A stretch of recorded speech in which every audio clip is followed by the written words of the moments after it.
Hi hello friends, welcome to Shiva 360. So நம்ம இன்றைக்கி வீடியோஸில் பார்த்தீங்கன்னா வீட்டில் இருக்கக்கூடிய சிங்க் இருக்கு இல்லையா? ஸோ வாஷ் பேஷன், நம்ம பாத்திரம்லாம் கழுவக்கூடிய சிங்க்கு, அதில் ஸோ டேப் ஒன்று வீணாகிடுச்சுன்னா அதை மாற்றுறது வந்து ரொம்ப கஷ்டமாக இருக்கும். என்ன காரணம் கேட்டிங்கன்னா, ரெகுலராக நம்ம தண்ணி யூஸ் பண்ணி ஸோ அதில் இருக்கக்கூடிய அந்த த்ரெட்டெல்லாம் வந்து நல்லா டைட்டாக பிடிச்சிக்கும், ப்ளஸ் துரு பிடிச்சிரும். ஸோ அதை எப்படி சேஞ்ச் பண்ணணும், அது என்னென்னலாம் பண்ணால் நமக்கு வந்து ஈஸியாக இருக்கும், கரெக்டாக வந்து அதை ப்ராப்பராக ஃபிட் பண்ணணும் அப்படின்றத வந்து நம்ம பார்த்துடலாம். ஸோ ஃபர்ஸ்ட் ஆஃப் ஆல் அதில் இருக்கக்கூடிய பழைய டேப்பை வந்து நம்ம கேட்டணும். ஸோ முடிஞ்சால் கையால் முடிஞ்சால் கேட்டலாம் த்ரெட் பண்ணி.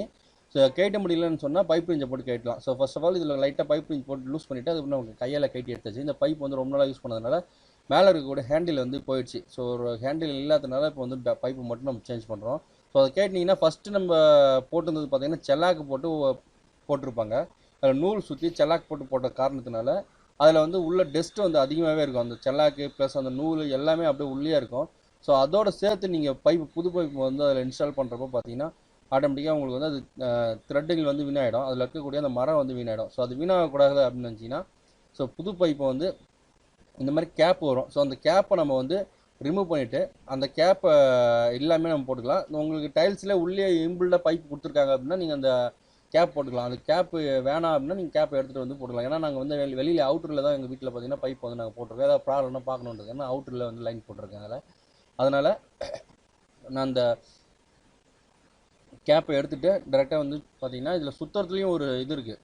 ஸோ இப்போ நம்ம சுற்றுறோம் பாருங்கள், இந்த செலாக் போட்டு நூல் போட்டது பழைய மாடலு. இப்போ வந்து பார்த்திங்கன்னா இது செஃப்லான் டேப் போடுறோம். இந்த செஃப்லான் டேப் வந்து பார்த்திங்கன்னா ரைட் சைடில் சுற்றினீங்கன்னா மறைய வந்து ரைட் சைடில் இருக்கும். நீங்கள் சுற்றுறப்ப என்ன பண்ணுவாங்க, டஃப்லாம் திரும்ப பிரிச்சுட்டே வரும். அதனால் பார்த்தீங்கன்னா திரும்ப அப்படியே லெஃப்ட் சைடில் வந்து சுற்றணும். ஆன்டி கிளாக் வைஸில் சுற்றினீங்கன்னா ஆட்டோமேட்டிக்காக அந்த மறைக்கு ஆப்போசிட் சைடில் சுற்றுறப்ப தான் பார்த்தீங்கன்னா உங்களுக்கு திரும்ப அதில் போடுறப்ப கரெக்டாக வந்து ஒர்க் ஆகும். அதனால் அது கரெக்டாக வந்து செஃப்லான் சுற்றுறதை வந்து கரெக்டாக பார்த்து சுற்றிக்கிங்க. அதை நம்ம எந்த பக்கம் சுற்ற போகிறோமோ அதே பக்கமாக நீங்கள் செஃப்லான் சுற்றினா திரும்ப நம்ம டைட் பண்ணுறப்ப ஆட்டோமேட்டிக்காக அது லூஸ் ஆகி கைட்டு வர ஆரம்பிச்சிடும். ஸோ அது உள்ளே இருக்கக்கூடிய டஸ்ட்டை வந்து முடிஞ்ச அளவுக்கு அதை க்ளீன் பண்ணிட்டு கழுவிட்டு போட்டு பாருங்கள், போடலாம். ஸோ வாட்டர் ஊற்றி அதில் இருக்கக்கூடிய டஸ்ட்டை முடிஞ்சாலும் நான் க்ளீன் பண்ணிட்டேன். ஸோ இப்போ நம்ம அந்த பைப்பு டேப்பை போட்டு பார்க்கலாம்.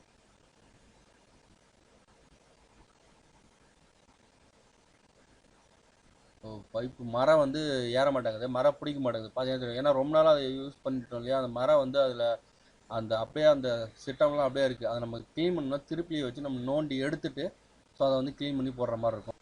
இந்த பைப்பை நம்மளால் போட முடியல. என்ன காரணம்னா ஃப்ரண்ட்டில் இருக்கிறதுல துரு பிடிச்சிருக்கு. அதனால் வந்து அதில் இருக்கக்கூடிய எல்லாத்தையுமே வந்து க்ளீன் பண்ணுவோம். அதில் நம்ம ஆல்ரெடி நம்ம போட்டிருந்த அந்த செலாக்கு வந்து அதில் டைட்டாக வந்து பிடிச்சிக்கிச்சு. அதை நம்ம திருப்பி வச்சு நோண்டி இந்த மாதிரி தவிர நிறையா இருக்குது. ஸோ அந்த மரம் எந்த வட்டம் இருக்கோ அதே வட்டத்தை அந்த திருப்பி வச்சு அழகாக ரோல் பண்ணிகிட்டே வந்தீங்கன்னா அழகாக அதில் வந்து அதில் இருக்கக்கூடிய அந்த செல்லாக்கு அந்த நூல் எல்லாமே வந்து ஒன்று ஒன்றா எடுத்துகிட்டு வரும். அதை அழகாக ஃபினிஷிங்காக ஃபுல்லாக எடுத்துட்டிங்கன்னா அழகாக ஈஸியாக அழகாக போடலாம். திரும்ப நீங்கள் அடுத்த வாட்டி கேட்டுறப்ப ஈஸியாக இருக்கும்.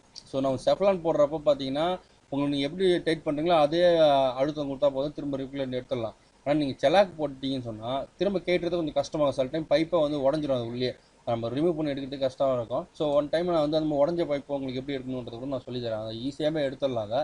ஸோ அந்த மாதிரியே நம்ம எடுக்கவும் முடியும், அது உடஞ்சிட்டா கூட. ஆனால் வந்து அது கேர்ஃபுல்லாக அழகாக கைட்டி நம்ம எடுத்துடலாம். ஓகேங்களா? பைப்பு மேக்ஸிமம் பார்த்தீங்கன்னா ஒரு 2 வருஷம் இல்லை 3 வருஷம் தான் வரும். நம்ம ஸோ ஸ்டீல் பைப் போடலாமா இல்லை பிளாஸ்டிக் பைப் போடலாமா பார்த்தீங்கன்னா, இப்போ பிளாஸ்டிக் பைப் தான் எனக்கு தெரிஞ்சு கொஞ்சம் பெட்டராக இருக்குது. ஏன்னா நீங்கள் ஸ்டீலோ இல்லை பித்தளை பைப் விற்கிது இல்லையா, அது நீங்கள் வாங்கி போட்டிங்கன்னா அது உள்ளே இருக்கக்கூடிய த்ரெட்டில் வந்து ஃபால்ட் ஆகிடுச்சுன்னா உங்களுக்கு செட்டை தான் மாற்றுற மாதிரி வருது. ஏன்னா முன்னெல்லாம் த்ரெட்டில் தனியாக கிடச்சிது, நம்ம யூஸ் பண்ணுற மாதிரி இருந்தது, நல்லா குவாலிட்டியாக கொடுத்துருந்தாங்க. இப்போ அது வீணாகணுன்றதுக்கே குறிப்பிட்ட ஒரு 2 வருஷத்தில் வீணாகிடணும் அப்படின்ற ஒரு கணக்கிலே தான் பார்த்தீங்கன்னா இப்போ பைப்லாம் வந்து மேனுஃபேக்சரிங் பண்ணுறாங்க. அதனால் நம்ம பிளாஸ்டிக்கில் யூஸ் பண்ணிவிட்டு அழகாக நம்ம கைட்டு தூக்கி போட்டுட்டு மறுபடியும் ஒன்று வாங்கி மாட்டிட்டு போயிடலாம். த்ரெட்டில் தனியாக தேடிட்டு அழிஞ்சு கிடக்கணும். ஆனால் அப்போ குறிப்பிட்ட வருஷத்துக்கு அப்புறம் பார்த்தீங்கன்னா அந்த த்ரெட்டில் வராது, புதுசாக ஒரு மாடலை வந்து இன்ட்ரடியூஸ் பண்ணி அதை வந்து உங்களுக்கு மாற்றிடுவாங்க. அதனால் வந்து உங்களுக்கு அது கிடைக்காம போய்டும். அதனால் பிளாஸ்டிக்கில் இந்த மாதிரி நம்ம வந்து வாங்கி போட்டுடலாம். இந்த பிளாஸ்டிக் பைப்பில் வாங்கலாம் அப்படின்னா லாங்காக இருக்கக்கூடிய பைப் இருக்கும், ஷார்ட்டாக இருக்கிறது இருக்குது. ஸோ அது மட்டும் இல்லாமல் பார்த்தீங்கன்னா மேலே திருப்புறது இருக்கு இல்லையா, அது வந்து ஒன்லி வந்து பார்த்தீங்கன்னா 90 டிகிரி ரொட்டேஷன் பண்ணுறக்கூடிய டேபும் இருக்குது, பார்த்தீங்கன்னா ஃபுல்லாக ரொட்டேஷன் பண்ணக்கூடிய டேபும் இருக்குது. இப்போ 90 டிகிரின்றது டக்குன்னு அப்படி திருப்பி இன்னும் தண்ணி வரும், டக்குன்னு நிறுத்தினா வந்து தண்ணி நின்றுடும். ஸோ நார்மல் பைப் பார்த்தீங்கன்னா ஸ்லோவாக சுத்தமாக இருக்குது. இந்த 2 டைப் இருக்குது. எனக்கு தெரிஞ்சு பார்த்தீங்கன்னா இந்த 90 டிகிரி பைப்பை வந்து நம்ம குவாலிட்டியாக நல்லா இருக்கும், ப்ராப்ளம் இல்லாமல் இருக்கும். ஸோ ஃபுல் டைட் நம்ம வந்து இது கொடுத்தாச்சு பார்த்தீங்கன்னா, அது மறையில் கொடுத்தலாம் சுத்தம் பண்ணி பைப் வந்து டைட் பண்ணியாச்சு. ஸோ இப்போ என்னன்னா ஒரு குறிப்பிட்ட அளவுக்கு டைட் பண்ணிவிட்டேன், அதுக்கப்புறம் டைட் ஆகலை. என்ன காரணம் பார்த்தீங்கன்னா அதில் ஆல்ரெடி நம்ம வாட்டர் பியூரிஃபை இருக்காது, அதில் வந்து லைன் எடுத்துருக்கு இல்லையா, அதில் போய் இந்த பைப் வந்து முட்ட ஆரம்பிச்சிருச்சு. ஸோ இதுக்கப்புறம் வந்து இந்த பைப் உள்ளே ஏறாது. அதனால கொஞ்சம் லைட்டாக வந்து லூஸ் பண்ணி கரெக்டாக ஸ்ட்ரைட்டாக வந்து நம்ம வச்சுக்கலாம். ஓகேங்களா? ஸோ இந்த மாதிரி ரிட்டர்ன் வந்து கொண்டு வரக்கூடாது, கரெக்டான பொசிஷனில் நிறுத்தினோம். நம்ம ஃபுல்லாக இன்னும் டைட் பண்ணலான்னு பார்த்தா கரெக்டாக அதில் போய் முட்டிடுச்சு. அதனால் வந்து ரிவர்ஸில் நம்ம எடுத்துகிட்டு கரெக்டான பொசிஷனில் அழகாக நம்ம வந்து ஃபிக்ஸ் பண்ணியாச்சு. ஸோ இப்போ வந்து இந்த பம்ப் வந்து ஒர்க் ஆகும்.